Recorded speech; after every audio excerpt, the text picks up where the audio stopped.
This video is brought to you by PPLIR Europe, a not-for-profit community of European general aviation pilots dedicated to helping ourselves and others to use our licenses to the full. We share our passion for flying through mutual exchange of expertise, experience, information, inspiration, and education. We also assist regulators in framing legislation that affects all GA pilots. We're almost all volunteers and do it because we love it, though we do also need to raise a little money, mainly to fund our representation and lobby activities. Please join us, improve and broaden your own flying, enjoy belonging to a community of like-minded pilots, and help us represent you.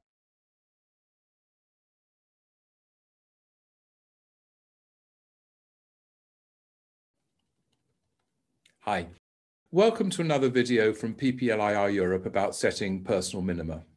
Many of the minima within which we operate are set out in regulations. So I'll start by talking about regulatory minima for different phases of flight, takeoff, en route, landing, and circling. Then we'll move on to considerations for personal minima, those you set to decide whether to depart, those you set before embarking on an approach, and those used once you're on the approach. As with all my videos in this series, I'll be focusing on our normal range of aircraft from Cessna 172 to Navajo operating under IFR. Many of the principles apply to other circumstances, but those are what I have in mind. Minima are expressed in terms of minimum values of horizontal visibility, or RVR, and minimum altitudes. These minima are prescribed both generally and specifically for each approach procedure. The difference between visibility and runway visual range, RVR, is that visibility is of contrasting objects such as buildings and trees, and RVR refers to how far lights can be seen. Visibility is determined by observation. The observer will have identified the distance to a number of suitably contrasting objects such as tree lines or church spires, and will simply look out of the window to see which are visible. RVR is almost always by automatic measurement, usually at several points along the runway. Where an RVR is not available, for landing it can be converted from visibility according to this table, providing the resulting RVR is more than 800 meters. RVR never exceeds 2,000 meters and is replaced by visibility at greater ranges. EASA Part NCO, non-complex operations, covers many of the regulatory minima for IR-rated pilots operating single-pilot private flights. Part NCO is, in turn, derived from ICAO standards and documents. I should add that for UK viewers, Part NCO continues to apply for the time being, as it has become UK law. I'll also talk about the minima which apply to holders of UK IMC rating, or IRR, and those who will be getting BIRs in the future. So, first, the regulations. Let's start with the simplest part, takeoff. Almost all Part NCO operations require a minimum of 400 meters RVR. There's no minimum cloud base. En route minima are also straightforward. They are defined by the instrument flight rules, being 1,000 feet above any terrain or obstacle within 8 kilometers, increased to 2,000 feet in mountainous terrain. Airways also have minimum en route altitudes, MEAs. MEAs are determined by obstacle clearance, but also other factors such as reception range of radio and nav aids. There are clearly no en route visibility requirements. Approach and landing minima are a bigger subject and cover both minimum altitudes and horizontal visibility, or RVR. There are many factors which influence approach minima, as you see from this list. I won't go through them in detail, as this video is about personal minima, not regulatory minima. Just a word about the so-called approach ban. You may commence an approach regardless of reported RVR. However, you may only descend below 1,000 feet above the threshold if the RVR is at or above legal minimum. Once established on the approach and below 1,000 feet, if the RVR drops below minimum, you may continue the approach until the decision altitude or minimum descent altitude. Thus, the approach ban only applies as you pass the 1,000 foot above the threshold. The altitude minimum is the lowest altitude by which visual reference with the runway environment can be established and maintained. If you've not achieved visual reference by that point, or indeed lose it again, you must immediately initiate a missed approach. I should also mention from bitter experience that once initiated, you should always continue the missed approach. Please avoid the temptation to make a steep and potentially unstable approach if visual contact is later obtained. I know this to my cost and embarrassment. Minima often vary according to the speed category of the aircraft. The aircraft I'm talking about in these videos, the Cessna 172 to Navajo range, will be either Cat A or Cat B, depending on whether the final approach speed is 90 knots or more. Most light twins and many fast IFR tourers will be Cat B. The speed definition, VAT, is 1.3 times the landing configuration stall speed at maximum gross weight. In most European countries, if you use national AIP plates, you'll have to calculate the relevant minima yourself using the information depicted on the plate. The complex flowchart for calculating regulatory minima based on the AIP plate is shown here. This is completely impractical in the air, so must be done before flight for destination and any likely alternates. On a side note, the applicability of pressure error correction can be debated long and hard, but my view is that if it's in the POH, apply it, but not otherwise, except when on a skills test in the UK. There are apps available to do this as well, such as the AeroPlus IFR calculator. Incidentally, don't take any notice of the 2 negative reviews on App Store, it works fine. But even so, if you need to make a diversion for an electrical or engine problem and have to go to an unplanned airfield, it remains a near impossible task in the air for a single pilot. Commercial approach plates, such as Jeppesen, present the calculated altitude minima from data in national AIPs and EASA OPS rules. The minimum altitude, decision altitude or MDA, is the greater of the obstacle clearance altitude, OCA, on the plate, and the system minima for the approach aid being used. By the way, commercial plates have other advantages, being in a consistent format, whereas AIP formats vary, but come at considerable cost. An example of where it makes a big difference is Southend, where the OCA is substantially less than Cat 1 minima. So 200 feet must be added to the threshold elevation to get the decision altitude, which is 42 feet higher than a first glance at the AIP minima suggests. The minimum visibility, or RVR, is determined from the decision height, or MDH, and the lighting available. Notice that the calculation is not to the threshold, but to the start of the approach lights. A Cat 1 ILS approach normally has a minimum RVR of 550 meters and a decision altitude which is 200 feet above the threshold. From 200 feet on a 3-degree slope is 1,165 meters to the touchdown point, more than double the RVR. So in minima conditions, you'll see the start of the approach lights but not see the runway at decision altitude. To illustrate this, I made some images on the simulator to show what approach lights look like in good visibility, 1,500 meters, notice that we can still see the threshold and PAPIs, 800 meters, where we can see most of the approach lights but not the runway, and 550 meters, the Cat 1 ILS minimum, where we can just see the beginning of the approach lights. Whatever the RVR calculated by Jeppesen, there's a regulatory minimum 800 meters RVR for single pilot operations, unless you're using a coupled autopilot. AeroPlus does include that minimum. Circling minima are also displayed on the Jeppesen plates, derived from AIP and Part NCO requirements.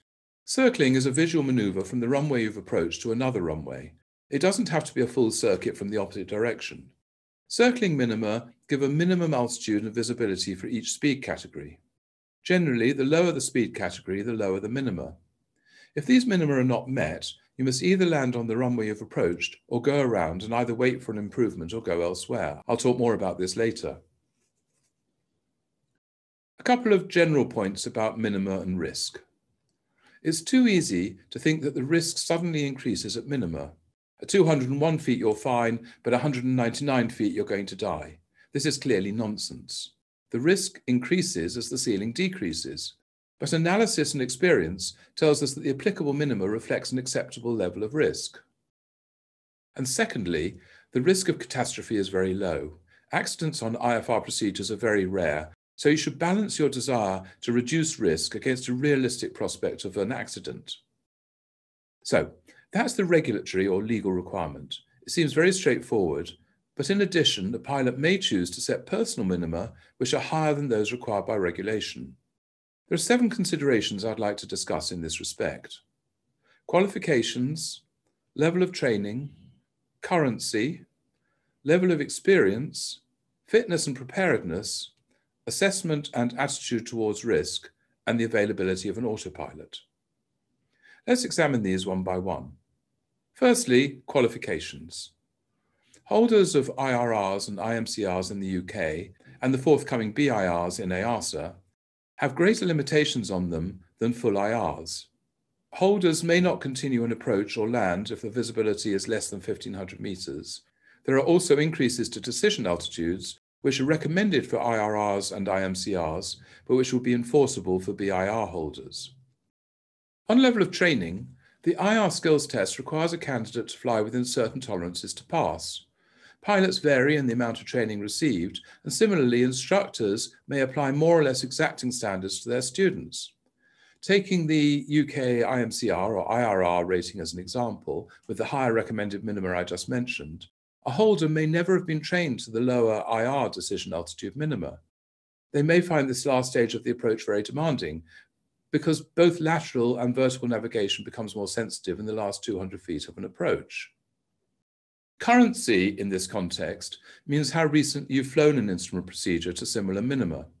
Levels of currency vary with experience.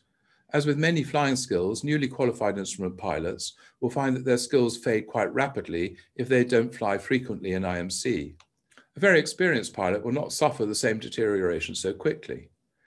This currency includes either real or practiced go-arounds and missed approaches.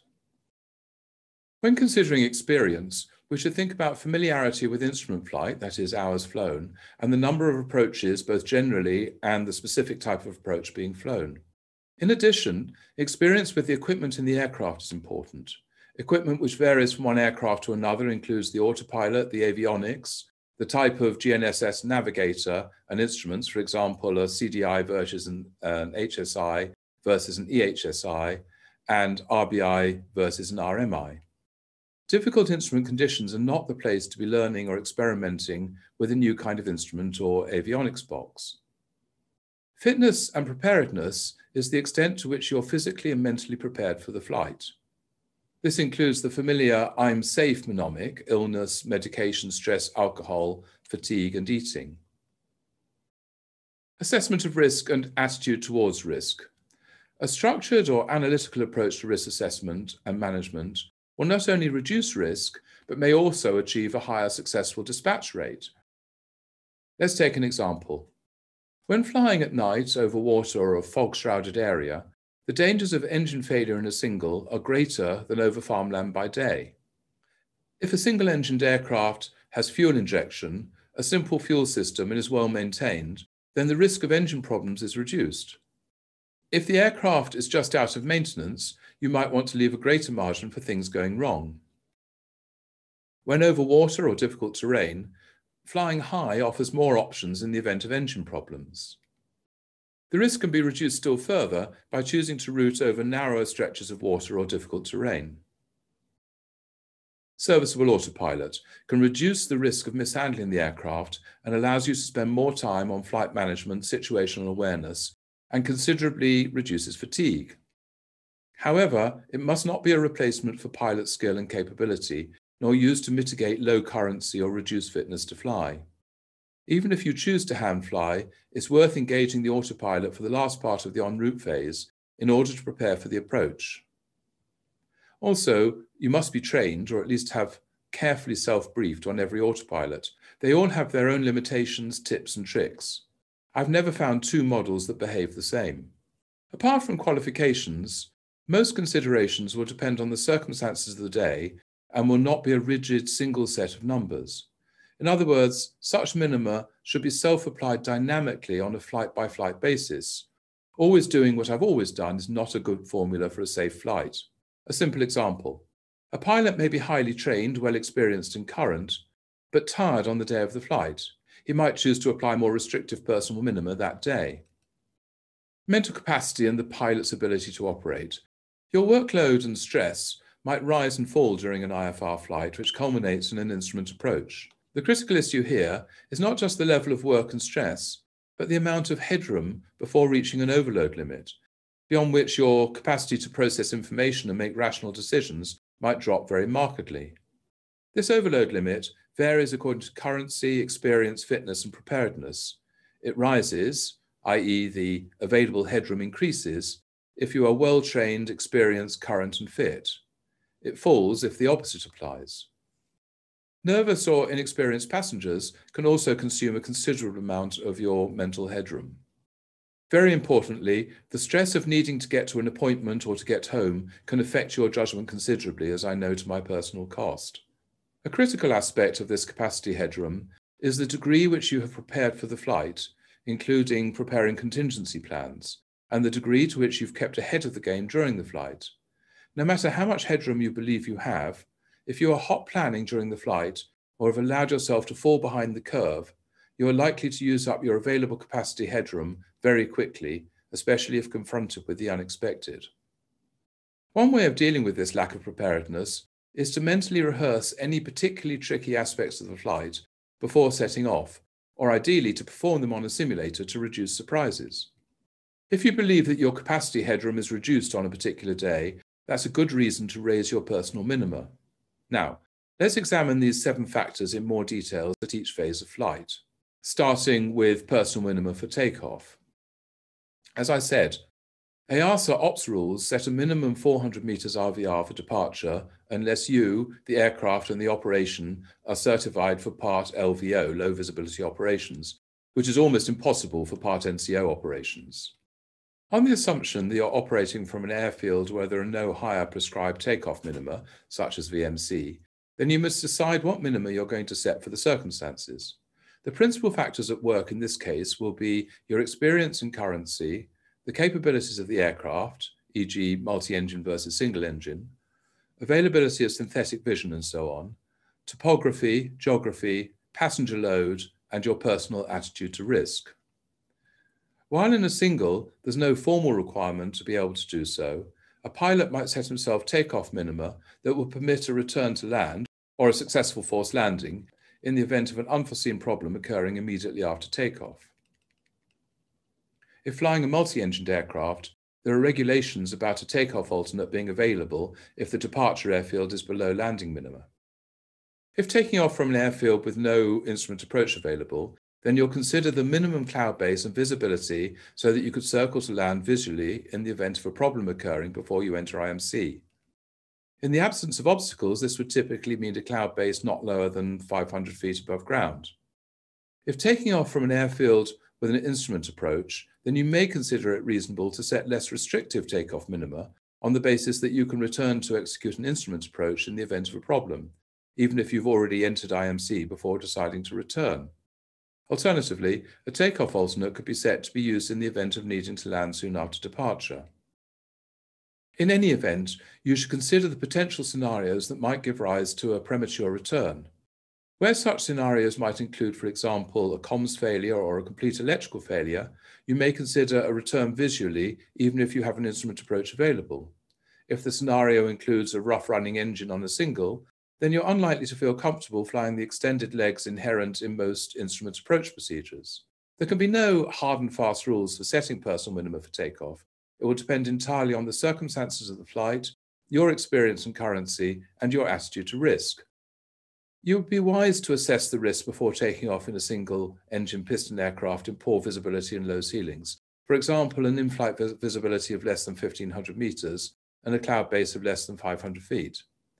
Similar minima might be chosen by a pilot of a multi-engined aircraft who's not current.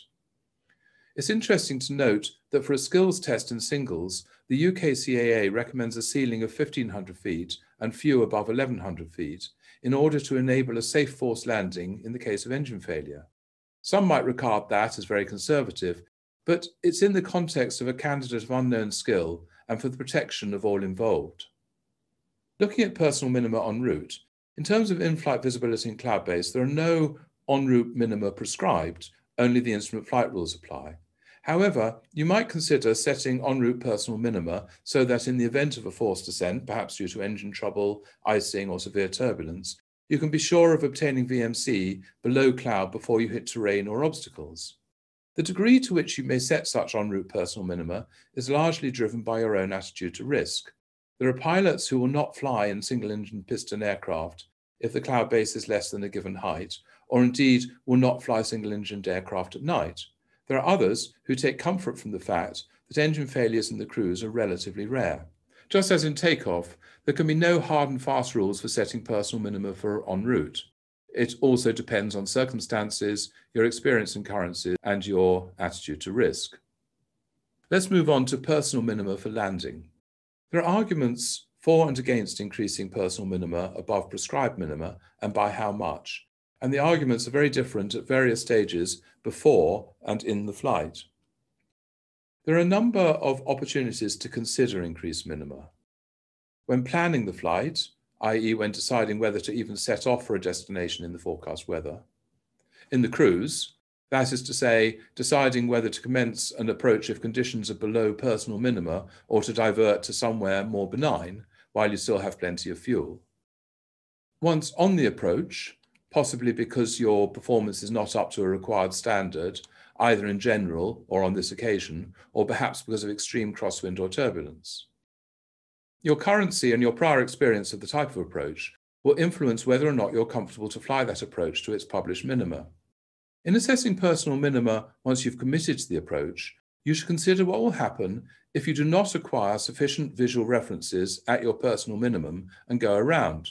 A go around in IMC is stressful and prone to mishandling, much more so than in VMC, even if many have been performed in training.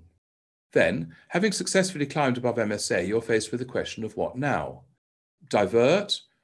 A diversion will entail checking that the weather for the alternates is unchanged from when last checked, assessing fuel and other operational considerations, then flying across possibly unfamiliar terrain to an unfamiliar airfield which might not be the alternate approach planned in advance, and where ground handling and transport has to be arranged. Pre-flight preparation should have ensured that fuel remaining is not an immediate consideration, but it will become one when you reach your alternate or after holding for some time. In the meantime, your stress levels have increased and you're more tired. Finally, you arrive at the alternate already tired and stressed, and then have to drive to your original destination in what we now know is bad weather.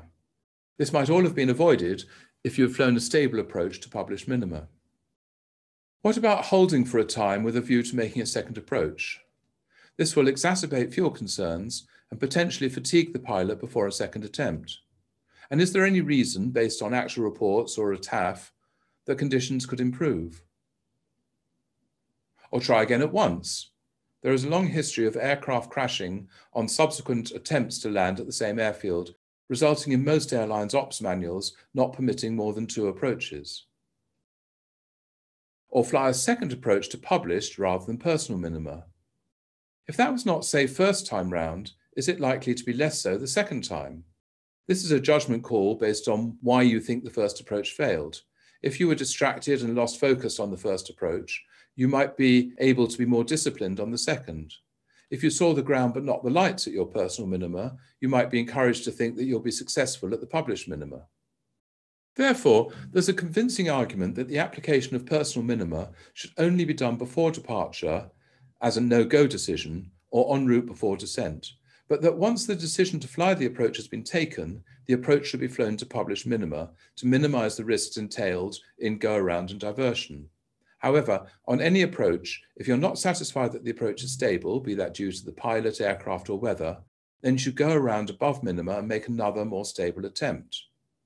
When considering before departure landing minima, as a rough rule of thumb, you may wish to consider safety factors of about 1.25 to 1.5 above the published minima if you're flying a new type of approach when you haven't flown an approach of any kind within 60 days, or if for any other reason you do not consider yourself fully prepared for the approach, through tiredness, unfamiliarity with equipment or aircraft, or any other reason. For any addition to the decision altitude or MDA, you'll need to increase the minimum RVR, as this is directly linked to the height minimum. A functioning, fully coupled certified autopilot should ensure that the approach is stable and can be used to help single pilot operations in low RVR. As I said before, it is a requirement if the RVR is less than 800 meters. Weather is also a factor to consider. An approach flown in a crosswind or through turbulent cumulus clouds requires an increased level of currency compared to the same approach flown on a benign day. Similarly, An offset approach requires more preparedness than a straight one. You need to continuously assess your minima. An important factor in deciding if and when to go around is the stability of the approach. A smooth approach on a constant heading and at a constant rate of descent with the ILS indicators remaining centered is quite different from reaching decision altitude with the indicators centered but not flying the final approach track and with a high rate of descent, i.e. the approach only appears to be very temporarily okay. It's not okay. Such an approach can lead to excessive maneuvering at low level, difficult at the best of times, and potentially very dangerous in minimum RVR. Stability is the key to a good approach and is more important than the selection of minima above those published. Circling is a visual procedure which may follow after an instrument approach. It does not necessarily mean all the way around to the reciprocal runway. It might be to a cross runway, or in the case of some airports, such as Le Bourget, it means a turn onto a runway 20 degrees different. The approach plates always contain either circling minima or a circling OCA from which the minima can be derived, either because the approach does not meet the requirements for a straight-in approach, or because the pilot may need to circle in order to land on a different runway for wind or air traffic reasons. The accident rate for circling approaches is higher than for straight-in approaches. The reasons are varied, but probably include pilots fly circling approaches less frequently than straight-in. The circling approach is a visual procedure at low altitude and with small separation from vertical and horizontal obstacles, so the pilot needs his concentration outside the cockpit while maintaining the correct altitude and speed. The risk of re-entering IMC if the cloud base is close to minimum but variable. The transition from instruments to visual has its own difficulties with the further complication of circling. There are also various psychological, perception, and physiological effects which can make things worse. So there appear to be good reasons to have a personal addition to circling approach minima, both altitude and visibility. Currency is important in the ability to fly accurately while looking out at the runway. Familiarity with the particular circling approach is important, especially if the circle is not 180 degrees, and especially at night or in poor visibility. If such issues apply, many pilots would feel comfortable if they could circle even 50 or 100 feet higher than the published minima, or to treat a higher visibility as their personal minimum. Or if they could use the minimum for the next faster category of aircraft, which will be obstacle safe over a wider area and have an increased visibility. In the case of avoiding crosswinds, that is circling through 90 degrees, crosswind currency is a factor. Perhaps accepting the crosswind on a straight-in approach is better. In the case of avoiding tailwinds, most combinations of light aircraft and instrument runway are long enough to accept a modest tailwind component on a straight-in approach, providing you're disciplined about airspeed and technique in what might be an unfamiliar landing. Remember the procedure for going around from a circle. Generally climb towards the airfield overhead, turning to follow the missed approach procedure for the instrument approach for the original instrument runway, which was used. This would benefit from a bit of pre-flight mental rehearsal, which could be recapped during the approach brief.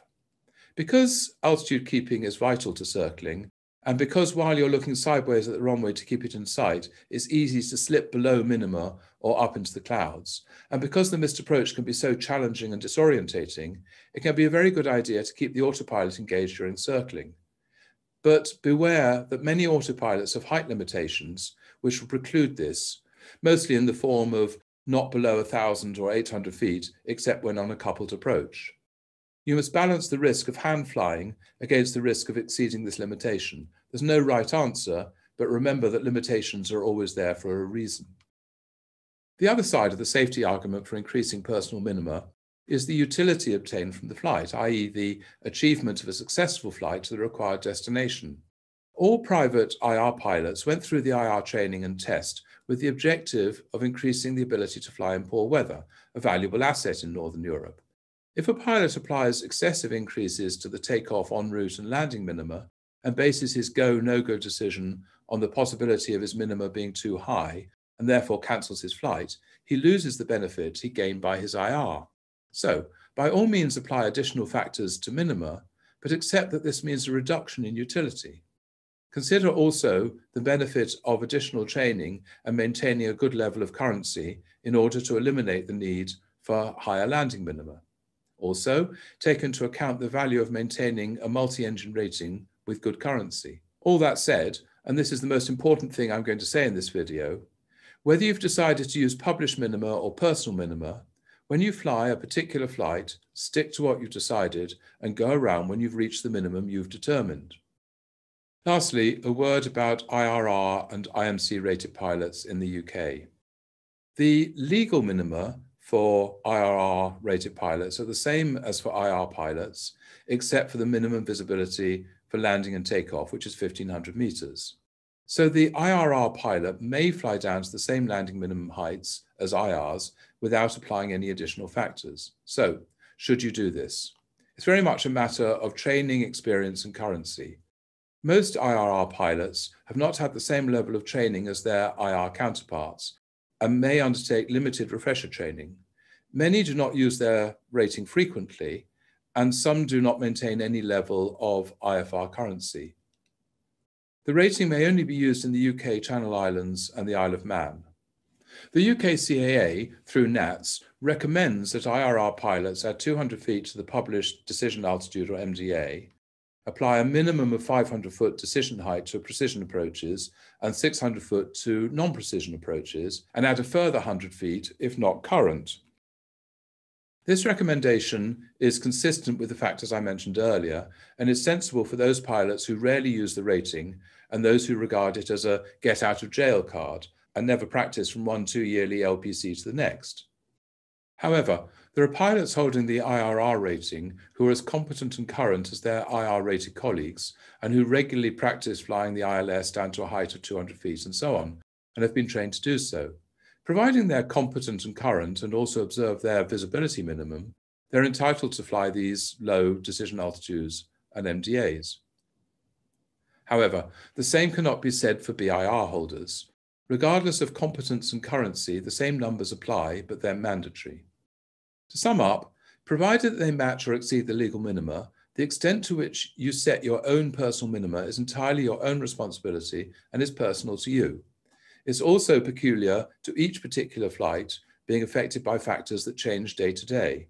Recognizing that, this video has sought to highlight some of the factors that bear upon a pilot's choices and decision-making, such as his self-applied minima. It's your own judgment that's critical in the setting of personal minima, and it's your own level of airmanship and self-discipline that's critical to you remaining within those minima. Nothing I've said absolves you from making your own judgments in this regard, but having set the minima, stick with them. I hope that's helpful and food for thought. See you in the next video.